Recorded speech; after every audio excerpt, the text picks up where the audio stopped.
साथ ये पूछ रहे थे, अभी वो शिवसेना की सदस्य भी पूछ रहे कि आतंकवाद समाप्त हो गया। इतनी गहरी जड़ें कांग्रेस की डाली है, समाप्त होने में बहुत देर लगेगी। हमारा प्रयास है जल्द से जल्द, परंतु मान्यवर आंकड़े में कहना चाहता हूं समाप्ति के कगार पर है। आपको पसंद नहीं आएगा मगर समाप्ति के कगार पर है। पहले 2004 से 14 तक कुल घटनाएं 7,217 हुई।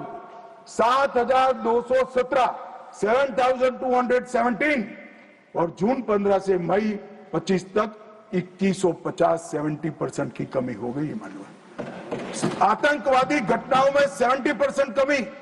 नागरिकों की मृत्यु 1770 हुई थी, अब नागरिकों की मृत्यु 357 हुई। मान्यवर 80% की कमी।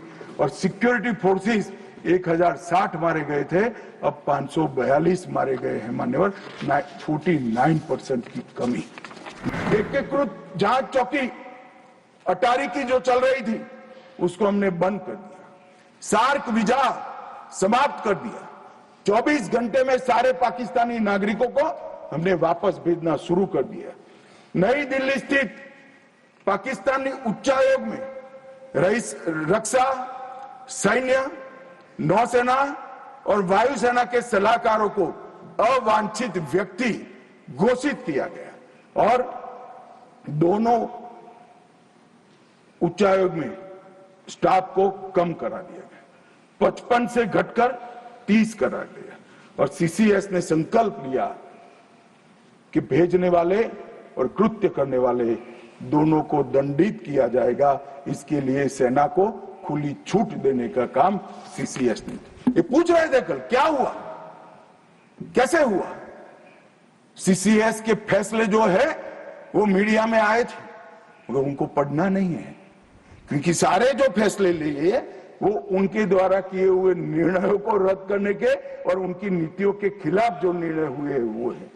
मान्यवर 30 अप्रैल को सशस्त्र बलों को ऑपरेशनल फ्रीडम देने का काम प्रधानमंत्री जी ने किया कि रक्षा मंत्रालय और सेना दोनों मिलकर तय करेंगे टारगेट क्या होगा, तरीका क्या होगा, स्थान क्या होगा और समय क्या होगा।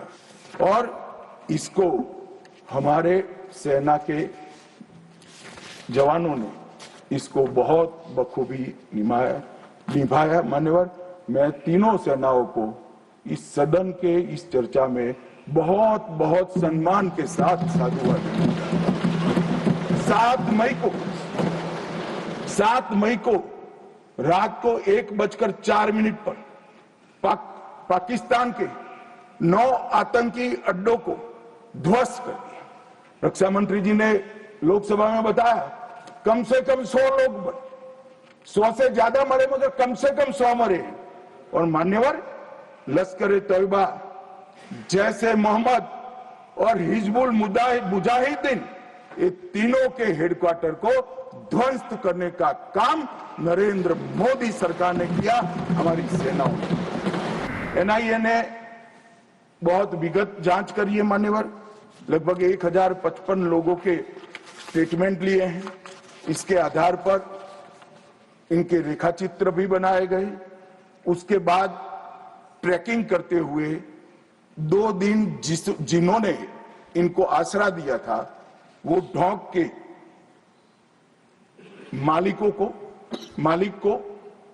मालिकों को और उनकी वृद्ध माता को भी पूछताछ करी थी।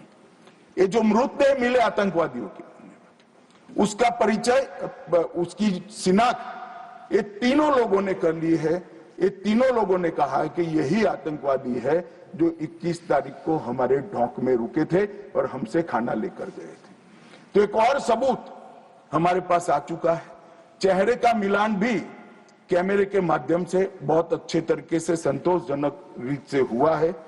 और ये जो सफल ऑपरेशन हुआ मान्यवर, इसलिए मैं सेना, CRPF, Jammu Kashmir police, NIA के अधिकारी और एफएसएल के विद्वान अधिकारियों को बहुत बहुत साधुवाद देना चाहता हूं। और ये जो ऑपरेशन चला मान्यवर, आईबी द्वारा 22 मई को, मतलब लगभग 1 माह बाद हमें सूचना मिल गई थी कि ये जगह पे टेररिस्ट लोकेट है। उसके बाद आईबी और मिलिट्री इंटेलिजेंस ने और शिनाख्त करी और लगभग 22 जुलाई को इनके लोरा सेट को ट्रैक करने का काम समाप्त हुआ। एग्जैक्ट पिन पॉइंटेड लोकेशन को आइडेंटिफाई किया गया और फिर एक मीटिंग 4 पैरा, सीआरपीएफ और जम्मू कश्मीर पुलिस तीनों के अफसरों की हुई और स्ट्राइक किया गया। तीनों आतंकवादी मारे गए हैं। कोइंसिडेंट देखिए मान्यवर, देश भर से मुझे बहुत एसएमएस आए थे, विशेषकर जो मारे गए थे उनके परिजनों का, इनके सर में गोली मारिएगा, जब भी मारे तब। तीनों के एनकाउंटर के वक्त तीनों के सर में ही गोली लगा है मान्यवर। किसी भी देश के राष्ट्राध्यक्ष को 27 देशों का सर्वोच्च नागरिक सम्मान, और ये विदेश नीति की बात है, 27 देश अपने सर्वोच्च नागरिक सम्मान से नरेंद्र मोदी को सम्मानित करते हैं। भाई साहब, ये सम्मान नरेंद्र मोदी जी का नहीं है, भारत के प्रधानमंत्री का है, भारत की 140 मोदी जी ने देश को सम्मान दिला है, देश की 140 करोड़ जनता को गौरवान्वित किया है। तो मोदी जी का नेतृत्व जो है भावुक नहीं है। भावुक नेतृत्व होता है वो रोने भी लगता है, कई बार शकम भी हो जाता है। मोदी जी का नेतृत्व संवेदनशील भी है, निर्णायक भी है और दृढ़ भी है। मुझे तो कल सुबह ही किसी ने याद दिलाने के लिए, मेरी कॉन्स्टिट्यूएंसी से एक हमारी वरिष्ठ कार्यकर्ता है जिनकी उम्र 80 है, उन्होंने एक व्हाट्सएप भेजा था। उन्होंने कहा अमित जरूर बोलना।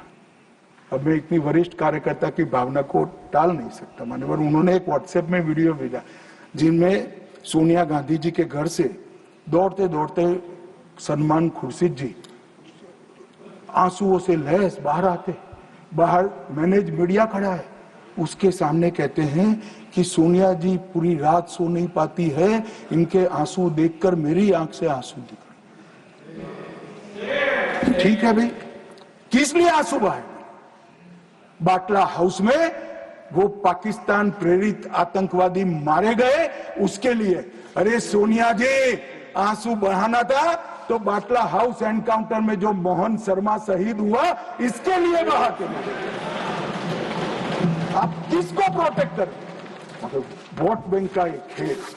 मुझे पूछते रहे साहब, 90 दिन तक भाग गए, आप क्या कर रहे हो? 25 दिन हो गए, 35 दिन हो गए, 40 दिन हो गए, सिंदूर इसका जवाब नहीं, आतंकवादी कहां गए?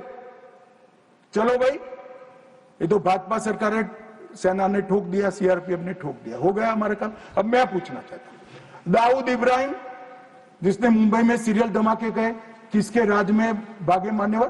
कांग्रेस के राज में। सैयद सलाउद्दीन किसके राज में भागा? कांग्रेस के राज में। टाइगर मेमन किसके राज में भागा? कांग्रेस के। अनीस इब्राहिम किसके राज में भागा? रियाज भटकल किसके राज में भागा? कांग्रेस। इकबाल भटकर किसके राज में भागा? मिर्जा सादाब किसके राज में भागे? और इसका हिसाब कौन देगा?